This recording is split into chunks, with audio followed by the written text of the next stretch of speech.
Hey there my lovelies, and welcome to my booktube channel, The Sassy Library Fox. My name is V, and today we're going to talk about my September to be read. And oh my god, September. I have no idea where summer went, but it passed away way too fast. I don't know, was summer even there?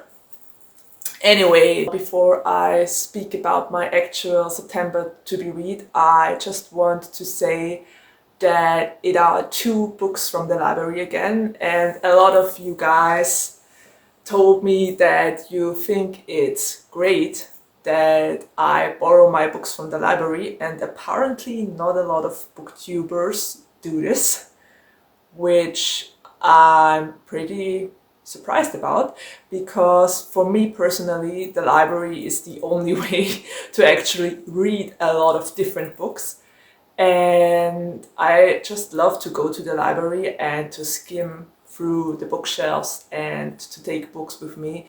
It's always a little bit, how to put it, well, heavy when I get out of the library because I borrow so many books. But I wouldn't want to miss this for the world. So first thing I'm going to say is I'll never get tired of advocating for my library because libraries are so important and such great places. And the second thing I want to say is, for me personally, libraries, or my library, was always some sort of sanctuary, and I've been going to the library ever since I could read. So for me, libraries are just a really important place, and a place where I could be myself. And I think my library did a lot of things for its readers lately, and they have also new books. They are really trying hard to get new books and to keep their readers interested, and they are doing a lot for their readers. So aside from the fact that I probably would be broke if I would buy all the books I want to read, my library is actually providing me with a lot of great bookish content and with a lot of great books, so why not use it? Anyway, two of the books my library got recently are actually the two books I want to read in September. And the first book is Ninth House by Lee Barugo. And people that have been following me on my Goodreads and on my blog and now on BookTube probably know that I'm a huge Lee Barugo fan. I think we're even friends on Goodreads. So hey there, Lee. Anyway, that's beside the point.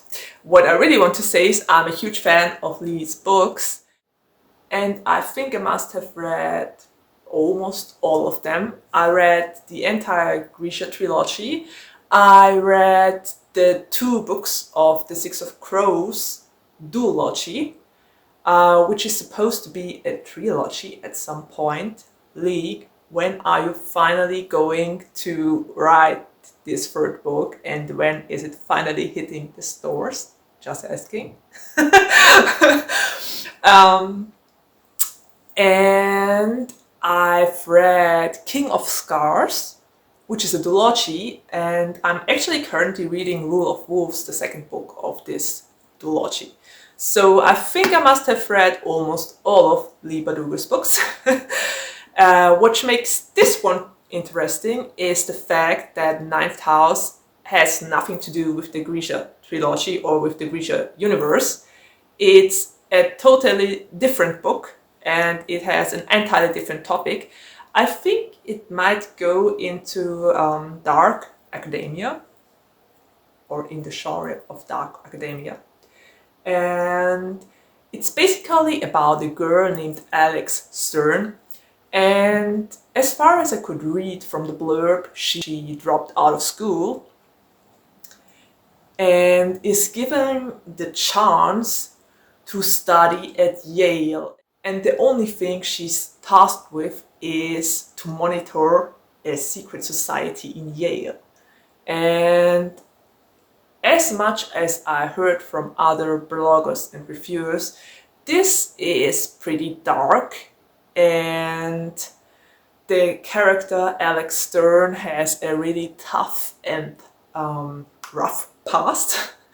So I think this is going to be really interesting because there is that murder mystery and the dark vibe and secret societies. I mean, come on, they're always really interesting. So yes, I think I will like this one. It might be a little bit dark. I might have to write a trigger warning here or there when I read it, but if I do, you'll be the first to know. And this is the first book, Ninth House by Lee Bardugo. The second book I want to read in September, and I think I must have jumped up and down like crazy when I found it. My bestie was actually with me at the library, so she probably can testify that I was over the moon to find this one. Felix Ever After is a story about a transgender boy who is black and queer, and according to the blurb, he is one marginalization too many, which was really interesting to read on the blurb, but I guess there's some truth to it. And I think there are still not enough books about transgender characters out there, or MCs who are transgender, because I don't know, not a lot of authors dare to tackle the topic, but I think it is important to write about it. And I personally would like to have more representation of transgender characters or of gender fluid characters. I never get tired of saying I want more gender fluid characters in books, as you all might know already. And I think ROA's representations are pretty rare as well. So yes, there's that. I would love to read more of those books, and Felix Ever After is definitely a good start. I love the cover, the unapologetic cover of this, because we can see Felix surgery scars, and the colors and the vibe of the cover is just great. And as for the storyline, Felix's full name is Felix Love, which is so interesting because apparently Felix Love was never in love. So this book is about finding himself, falling in love, and apparently about him ending up in a love triangle with someone who blackmailed him. I think blackmailing is a huge topic in LGBTQ plus books. It was part of the plot in Simon versus the Homo sapiens agenda, and it was also in Jack of Hearts. So blackmailing seems to be a thing in the LGBTQ plus community, which is actually bad to even, I don't know, the fact that it is a thing, apparently. And I'm very curious about this book. It's been on my to-be read for quite a long time, and I was really happy to find this one at my library. So yes, I'm going to read Felix Ever After as well. And here are the two books. You can even see the stickers of the library. I want to read them in September. And if you have read those books, don't hesitate to discuss them with me. If you haven't read them, you can always still write a comment down below. I answer all of them and I love to interact with you. The last time I checked, I had 120 subscribers, and I don't know who you all are, but thank you for following this channel. Thank you for joining me on this ride.